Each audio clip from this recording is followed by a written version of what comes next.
Somebody down there told me one time that Roy Orbison was in hell. I never spoke to that person again.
So after we got Bob, away and the funeral over, and I was there alone,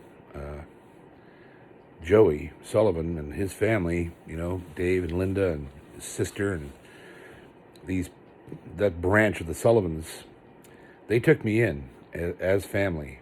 And there just was nothing going on with Enoch and Margie, and I was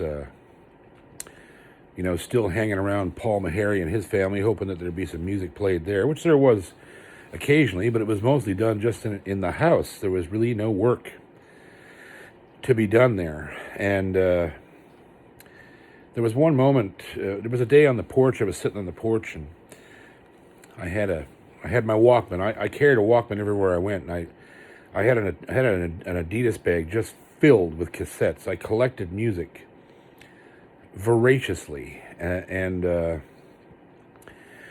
I still have the same collection of music I started out with when I was 5. It's all been transferred down into digital files, and it's on an iPod that I've carried all my life. Like, I've carried my music with me everywhere and had something to listen to it on.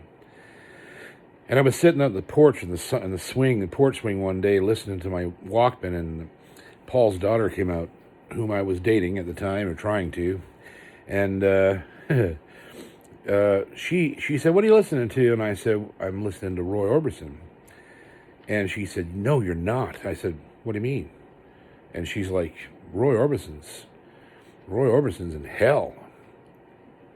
I said, "What?" She said, you shouldn't listen to that music. That's the devil's music." And I again said, "What?" And she said, Roy Orbison didn't serve the Lord. Roy Orbison didn't sing gospel music. And I said, wait a second. Wait. I said, "So you're telling me that because Roy Orbison didn't sing all gospel music and sang secular music, that he died and he's in hell?" And she said yes. And I said, that's insane. And she started to cry. "I can't believe you're listening to that mess. You're going to go to hell for listening to that." And that was about the end of it for me.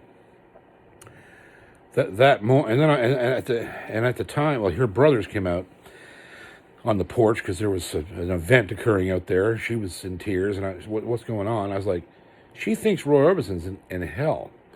And the two brothers were like, "Yes, sir, he surely is." And I was like, "Whoa, boys! So you're saying to me that that Chet Atkins is going to go to hell, or Doc Watson, or if they don't serve the Lord, if they don't use their talent to raise up Jesus all the time, you can't play secular music and go to heaven." Or that's what you can't play secular music and go to heaven.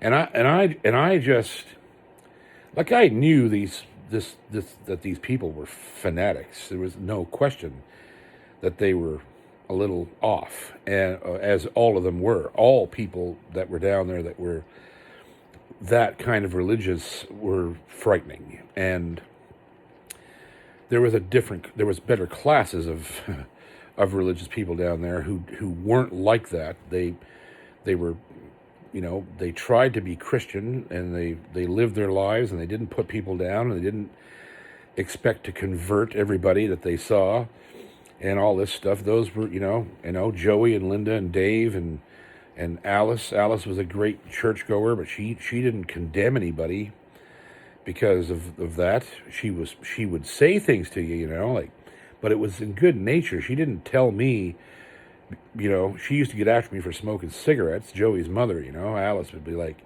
you shouldn't smoke cigarettes. That's not very Christ-like, but she wouldn't tell me I was going to hell for that. And this whole conversation on the porch ended me. I just went, okay, this is out of control. And in my head, I decided I got to find something else to do. But luckily, I had something else to do because me and Joey were working all the time. We had the store going. I had lessons going on there. I was meeting other musicians outside the bluegrass realm, and one of them that I got to mention right now was a black guy from Jackson named Larry Williams. He played with a band called the Pilgrimaires, which had been around for 40 or 50 years. Members would pass on, and new members from the community would come in and join the group, and these guys were absolutely phenomenal. And Larry, my God, how do you describe Larry Williams? Okay, first of all, Larry didn't adhere to standard tuning for a guitar. He used all kinds of weird tunings, like bizarre, not just open E's and open G's. He would tune the guitar sometimes to ninths, like a ninth chord, and he didn't know what he was doing. He didn't know the theory behind it. No one ever taught him how to tune a guitar to the standard way, really. And he knew, I think, but he didn't use it. He had devised all these different tunings to get what he wanted out of the guitar. And this man was absolutely magic. And such a nice guy. Like, one of the most rewarding things that I experienced while I was down there was getting accepted into the black community that he showed me. He came from a place that was way back in the woods outside of Waggerville, and just way back off in the road, way down the road there. And there was a community, an entire community, sort of like a long ring road in the woods there, that was all black folk. And these people barely had electricity. They were taking power from the poles on the highway and running it in themselves to do things with. And it was just, it was unbelievable. It was unbelievable that they lived that way. And this was Larry's people back there, his family, and he'd take me back there and took me to his dad's house. And his mom and his dad, and they cooked me a big meal, and they never, I guess, I suspect that it was evident to them that I was not a racist. It must be evident, I guess, when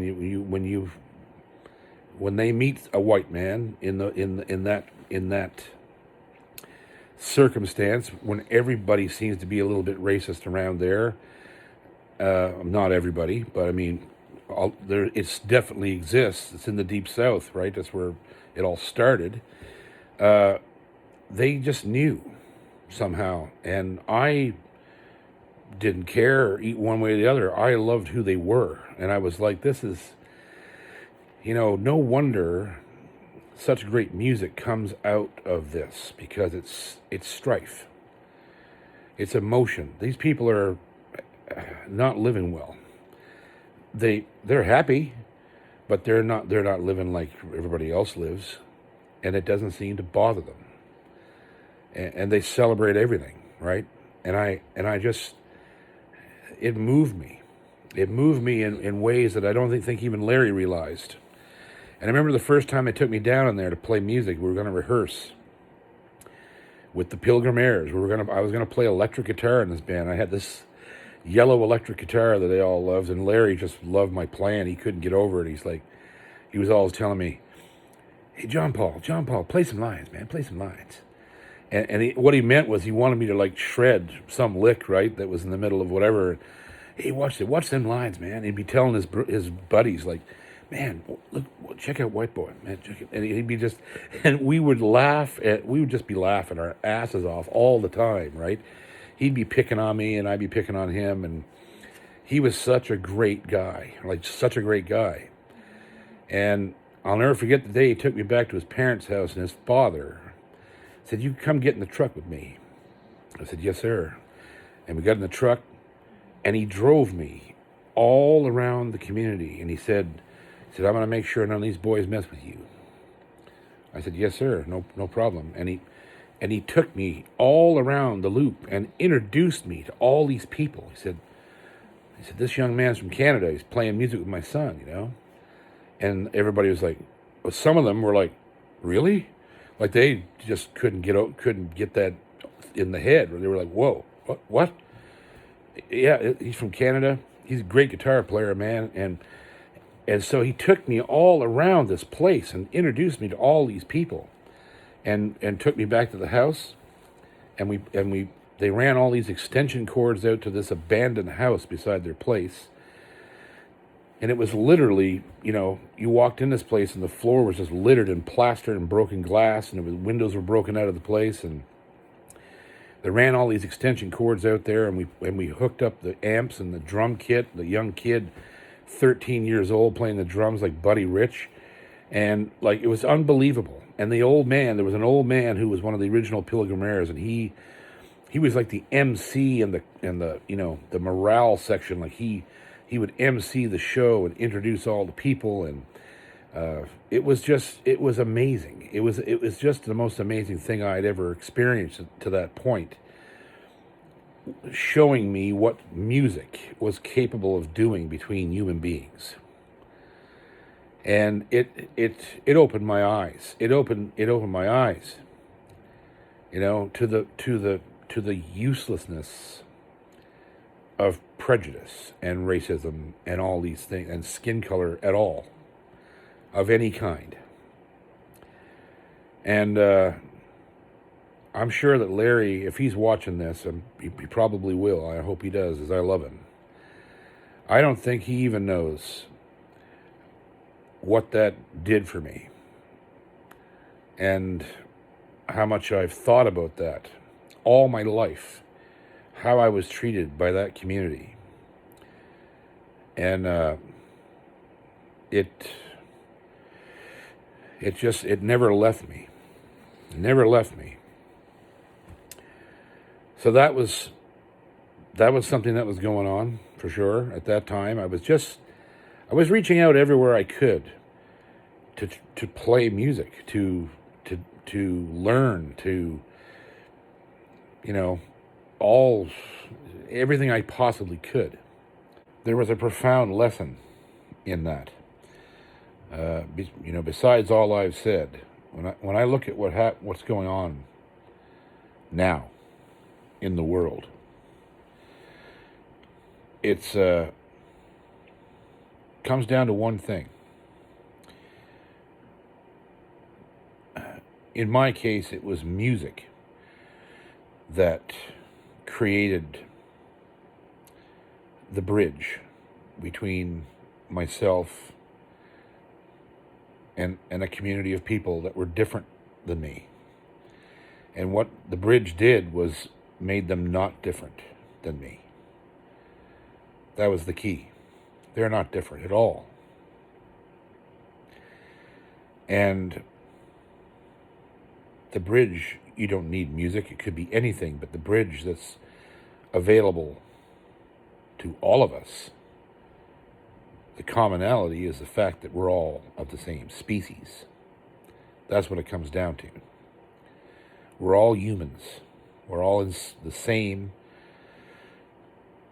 under skin, muscle, organs. We have the same biology, the same everything. And that was the profound lesson. And I kept that all my life. So that was all going on. I was playing with Larry. I was working at the store. I had a lot of students, and it was $10 a lesson, and I was making fairly good money, and then Joey and I decided to open a second store about an hour north of Jackson in a place called Demopolis. So we went up there and rented a really nice place and opened a second book and music center. And I was to run that one, and Joey would run the one in Jackson. And it was a lot of fun. Like, we laughed and laughed and laughed. Everything that we did was, even if it wasn't successful, it was hilarious. We would just laugh. One of us would do something really funny or stupid all the time. It never ended.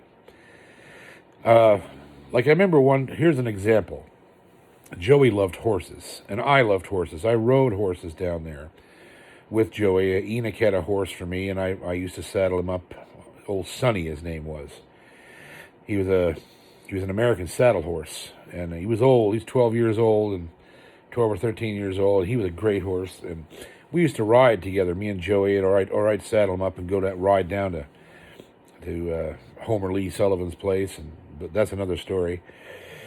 But one day, Joey showed up in the driveway of my taxidermy shop there, on his horse, this new horse he got that was incredibly spirited and a little bit dumb. And Joe was dressed out like something out of a Clint Eastwood movie. He had the long duster coat, cowboy hat, 22 revolvers on his hips in Western holsters, boots, spurs. He had it going on. he rides up, I'm going for a ride. And I was like, okay, Jesus, where are you shooting a movie? What are you doing, right? And a little while later, in the day, he came back over, dressed in his civvies, and said, guess what I did? I said, I don't know. He said, I shot myself in the leg. He somehow, I don't know how he did it, but he shot himself through the calf muscle. It went right through. It was a through and through with the little 22 revolver, and it went right through his calf. And he come and showed me the wound. He says, Dad, go down to the hospital and get, my leg all flushed out and everything. And they bandaged me up. I was like, Jesus, what happened? I don't know. I pulled my gun out and I was trying to, I don't know what he did, but it was funny. And we were laughing. I was like, you can't believe you did that. You come over here looking like, James Coburg or whoever, Clint Eastwood, and you end up shooting yourself in the leg. But it was just stuff like that. All the time, there was something going on, and we would laugh and laugh and laugh. And we used to spend a lot of time down at Dave and Linda's house, which was just behind my little shack. And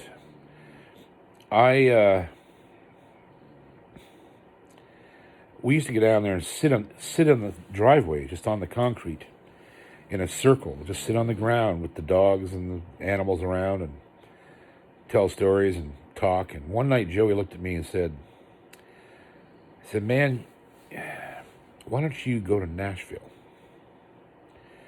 Now, I'd already been in Nashville several times, with the college, with Enoch and Margie.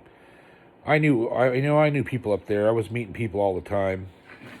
They were tied to the Sullivans. Carl Jackson used to play for them, one of the world's greatest banjo players. He worked for Glenn Campbell for a dozen years, and he'd gone on to publishing. He owned a huge publishing. He got into songwriting and made a fortune doing that and producing and all this stuff. And I knew Carl, and I'd had a brush at that point with Marty Stewart. Also worked for Enoch and Margie in the very beginning before he went to work for Jerry Sullivan, which was a problem we'll get into later. And I knew people, and plus, there was a buddy of mine that I went to college with that was living in Nashville. His name was Gary Ray. The guy that left the college with me and went down and played for his band, Magic, down in Eupora, Mississippi. He was living up there, and Joey looked at me one day in the driveway. We were sitting there having a beer or whatever we were doing. I don't know if we were having a beer. I don't think we drank around Linda's place, but we did drink. And Joey looked at me and said, "Man, why don't you go to Nashville? Surely to God, somebody up there would want you. I mean, why are you staying here and trying to play with these dumbass gospel bands and stuff? Like, go play music, man. Go do what you want, And Joey was a burgeoning musician himself. He played bass and guitar, and he like now he has a band. He's got a great band. He plays bass in the band, and but he was a working man, right? He got a job, and he got a job at one of the factories down in McIntosh that makes actually the powder that's on the inside of golf balls. That's where he ended up working, a factory job. Eventually, for now, it was me and him running these stores, and Joey said, "Man, you should try to find a job up in Nashville. To at least ask, So he got me thinking about it, and there was nothing going on. The Meharrys that was a done deal. Enoch and Margie weren't doing anything. I think they were just pissed off at me because I don't know. I was associating with the wrong people in the family, and it was a problem. So they didn't like me getting close to these other people because these other people knew kind of how messed up that whole scene was and the history between Enoch and Jerry and all these people in the family. So I picked up the phone and I called Gary Ray and I said, "Gary." He's like, "John Paul, the Raging Canadian." That's what he called me, Raging Canadian. Or Canada's secret weapon. He also called me that too. He goes, what are you doing? I said, "Well, I'm down in Alabama, hanging around here, running a music store and teaching music and hanging out with my buddies and doing a little picking once in a while in these bluegrass gospel bands. But I'm thinking, I'm kind of wondering if there's anything going on up there where I could get a road gig." And Gary was really active. He was still trying to get, he was still trying to become famous, and he could have probably if he got the right breaks. He had friends in bands like Sawyer Brown. He knew Mark Miller, I think the guy's name was, the lead singer, real well.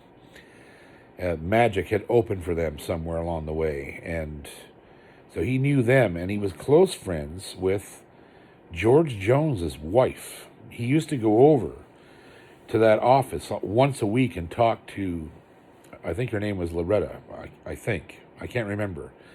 But he'd go over and he made fast friends with her and was trying to get into the publishing end of it. And all. Like, he was just working every angle, which is what you have to do in that city. You can't just sit back and wait. You got to go after stuff, right? Hard. And so he said, "You know what? I'm going to make some calls and I'll find out exactly what's going on in town." I said, "Okay, good." So I got off the phone and went outside, and Joey says, "Did you call him?" I said, "Yeah, I did. He's going to look." "Oh, good. Right. Okay, great." So on we went. A couple days later, we're right back at Dave and Linda's place, and the phone rings, and it's Gary. And Gary asked for me, and Joey came out, and he was all excited. He's like, "Your buddy's on the phone." So I went to the phone, and I said, "How'd you do?" He said, "Man," he said, there's a lot of gigs around town, but nothing you probably want except for 2 of them." And I said, "Okay." I said, "What's the deal?" He said, "Well," he said, "there's 2 that I picked out, but probably only one of them that you're going to like." And I said, "All right." He said, "There's a guy." Well, actually, he said, the first thing he said, you know the McCarter sisters, Jennifer and her and twin girls. And I was like, hell yeah, because they were on the radio all over Canada in the years prior. They had some really big hits, and I loved them because they were they were Americana. They had tight harmonies. They were bluegrass essentially, really. And it turns out that they earned that because they came from Sevierville, Tennessee, same town as Dolly Parton, and they knew Dolly, and they had a really good run on MCA Records, just before they fell off the charts, which acts do, right? It's not their fault. They just, I don't know, things just happen, right? And people fizzle after a while in that business. But they were still touring a lot, all over the world. What do they want? I wasn't sure what they were looking for. And he said, well, they need a guitar player. Rhythm and lead, acoustic. And I went, oh, that's awesome. That really appealed to me, right? I said, what's the other band? And Gary goes, well, there's this guy in a developmental deal over at Curb Records. And they say he's going to be the next big thing, like Garth Brooks big. And I said, really? And I said, what do they want? I said, well, they're looking for a fiddle player only. And I said, okay, I could do that job. And Gary goes, yeah, but you know what? I don't think he's going to amount to much. I said, really? I said, well, what's his name? And Gary says, his name's Tim McGraw, I think. But I'm talking to people, and it's whatever. I don't think it's any big deal. Probably. And so, Tim McGraw. So I said, well, hook me up with the McCarters. I'll come up for an audition. Mind you, 6 months after this happened, Tim McGraw came out with Indian Outlaw, which was one of the biggest hits of the year. And obviously, Tim McGraw became an icon. And apparently kept his fiddle player for a good 20 years. Anyhow, I have no regrets because it's easy to look back on stuff like that and go, damn, why didn't I choose that? But that's not the point. Doing taking on what I did with the McCarters set me up later on to do what I did, right? So, sure enough, I went up to Nashville and I auditioned for these guys, and they were blown away because I had listened to their records and learned these parts. And because I had such facility with Chet Atkins' technique, I was able to do a lot of things simultaneously that they were doing with two guitars on the record. I was playing both parts at once. This would get me into trouble later on, too, as it turns out. And actually, I think it may already had. I had done the same thing, I think, in the late 80s, possibly in 1990, I think. I had auditioned for Rita McNeil's band, and I did the same thing. I went in for the audition and played this tune that was two guitars, but I did both parts at once. And it bit me in the ass because I pissed off the guitar player that was there. So I was playing his part as well as my own simultaneously. And it just was weird. And I didn't get the gig. Mostly because Rita's guitar player from before came back into the band. But I used to fail a lot of times because people were like, well, why would this guy want to be in this band when he has that kind of ability? We won't be able to keep him. Like, that was the deal. And I used to hear Chet Atkins talk about that all the time. He said he got fired 27 times before he, found his home at RCA and started producing records and stuff. I know what he went through. It used to happen to me. I used to get turned down for things because people would hear me play and go, well, we're never going to keep this guy in the band. Why hire him? He's only going to be here for 3 months, and then somebody's going to snatch him up, or he's going to decide to, become a solo artist himself, and then we're stuck again. And we're used to having that level of musicianship in the band for 3 or 4 months, or however long it lasts, and then we lose him, and we can't find that again. And that happened. That happened to me. It happened to Chet. I'm sure it's happened to a lot of people that, like me, who actually ended up being a front man and being a solo artist. But it was difficult. It was difficult to get a job, but this time it worked out. I went in and did all this stuff in front of them in their living room, and they were like, "Wow, you're hired." And because I was the only guitar player, the band was drums, bass, piano, guitar. So I had double duty. I was playing rhythm and lead, and sometimes at the same time. And I could do it. And so I got the job. So there I was. And not only did I get the job, but it paid more money than I'd ever gotten as a sideman. Even, I think it was better than Tom. Well, it would have been better than Tom, because I was getting paid $150 per show day. So if we were out, for 10 days, that was a ton of money. Like, it was, 10 shows. Holy God, $150 a show. I was raking it in, and it was fun. We would drive up.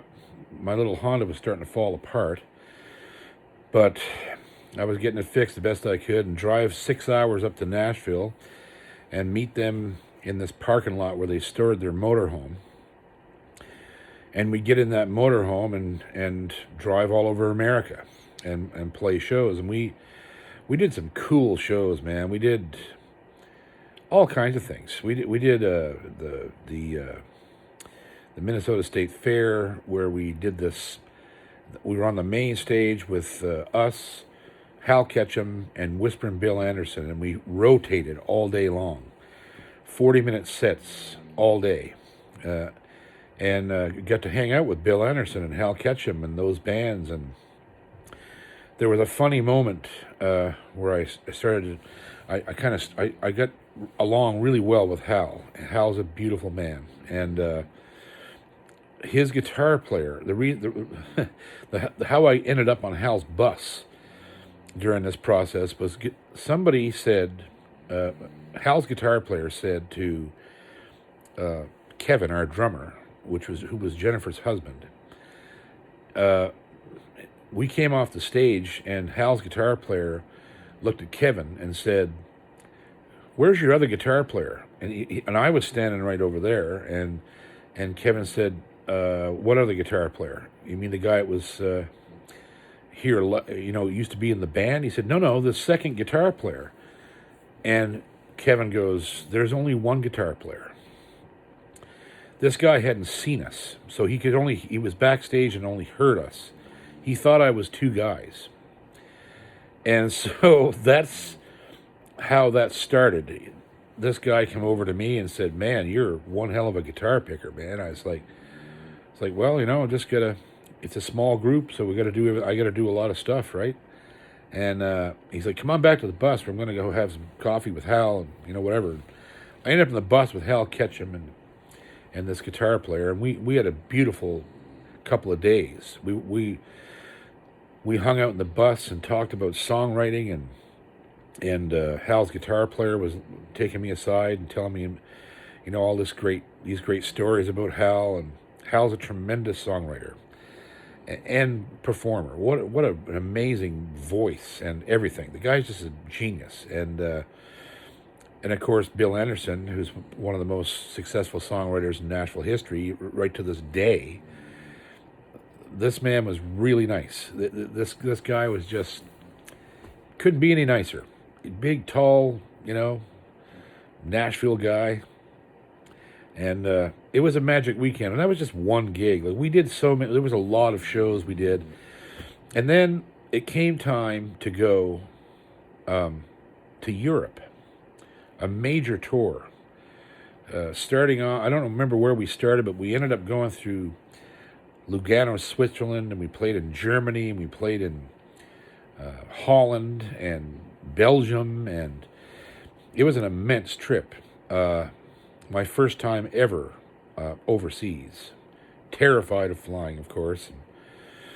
And in those days, you could even smoke on the plane, but I couldn't get a seat in the smoking section. So one of the other guys in the band was letting me go back there and switch with him so I could have cigarettes on the plane.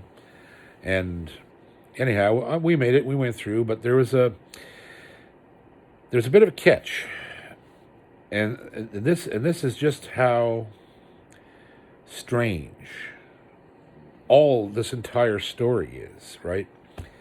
Again, this weird, unrelated situation that caused a complete 90-degree turn in the road for me that couldn't have happened really any other way and led to the next part of my life. Completely unexpected. Jennifer's mother and father came on this tour. And Jennifer's dad was a tremendously nice man. He was an old country guy from the mountains of Tennessee. He was just a great guy. Everybody wanted to hang around with him, and I did a lot. But her mother was not like that. Her mother was very suspicious of everybody. Didn't seem to like me at all very much, and I don't know why, because I didn't really know her. And she was, I guess, what they call in this business a momager, a manager mom, right? And she was incredibly protective of Jennifer and her two sisters, and it was uncomfortable at times. She, bossed them around, bossed the band around, and I just kind of tried to stay away from her because I didn't want to be disrespectful, and she just wasn't very nice. I mean, I'm sure she was nice to her children, obviously, but I hate to say it, right? I hate to say that, but as the story unfolds, you'll see what came of all that. So we did this entire tour, and it went off like gangbusters. These huge sold-out crowds. The girls were immensely popular over there. And just before we left on that tour, we actually they took me as the guitar player, and we went back to MCA Records, and we did an audition for Tony Brown, the president, in his office, trying to get re-signed to the label. And it looked good, We thought maybe they'll re-sign and we'll do whatever. And we were working very closely together, and we'd formed a bond. We were close. We've been working together for a few months, tight all the time. And so we're all good. So we get to the end of this tour, and we're in Belgium, and we're about to get on the plane the next morning.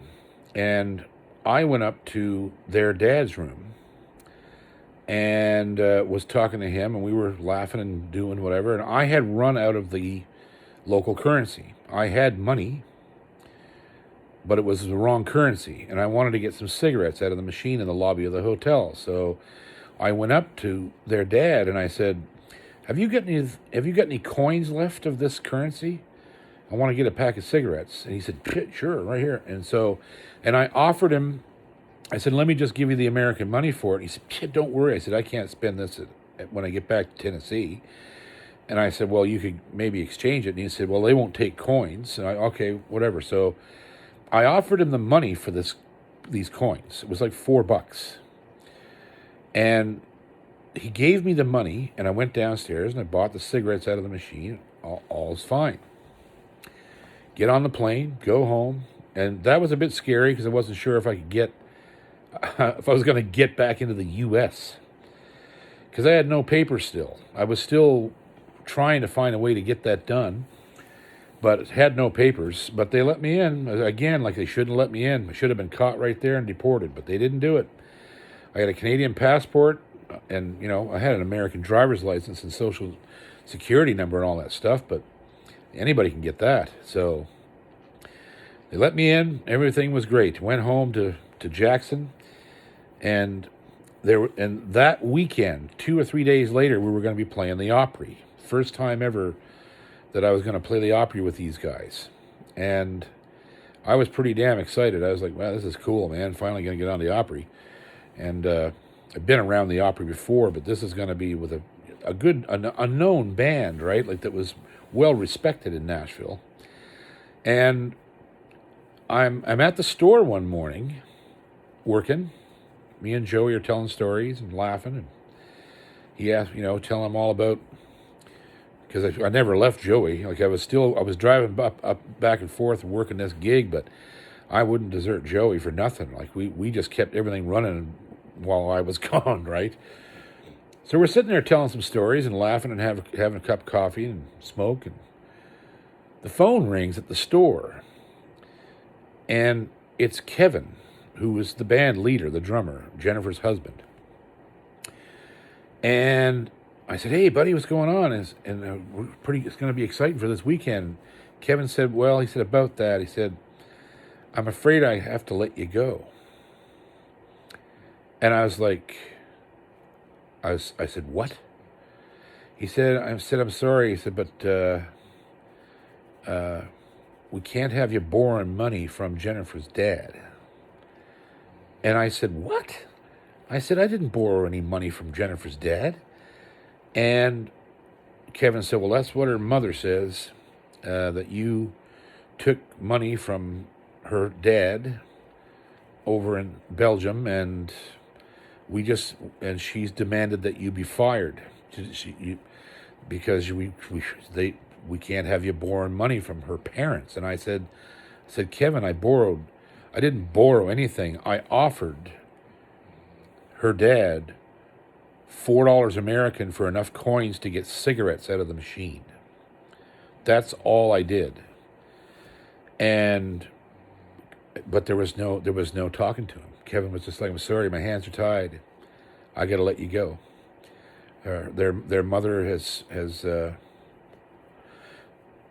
caused a stink and is complaining and yelling and screaming about this, and we just can't have you in the band. And I was just fucking floored. I couldn't believe what just happened. And to this day, I'm still pissed about that. It was very unfair and wrong. It was just wrong. I was fired for something I hadn't even done. But again, like I said earlier, there was a reason. So that was it. I was heartbroken. I was just like, my God, that was a really good gig. And man, what the hell just happened? And I told Joey, and it's like, he said, "What?" He said he couldn't get over it either. He says, "I can't believe that just happened." I said, "Well, that's what he told me. I borrowed money from their father, is why I'm fired."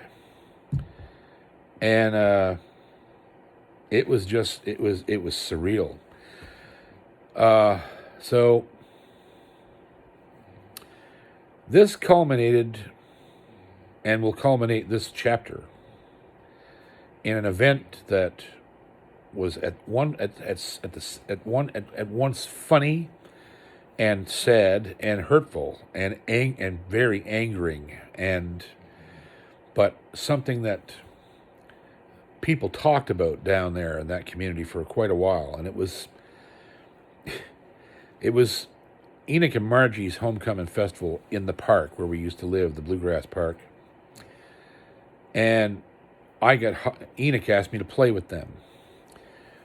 So the Meharrys were also on the bill, and Joey was in the park, and it was a pretty good crowd. They drew 200 or 300 people down in there for the weekend, and they did okay. People camped, and it was a fun little festival. And so we closed the Saturday night show on the main. There was only one stage, But we were closing the show. That was the big show, the Saturday night show. It was at 9 or 10 o'clock at night. And I went on stage with Enoch and Margie, the Sullivan family. Joey was in the audience. Paul was in the audience. Everybody was in the audience watching this because they were glad I was sort of back home in the fold. I'd been out playing Nashville secular music and all this stuff. And they were like, yeah, John Paul's back.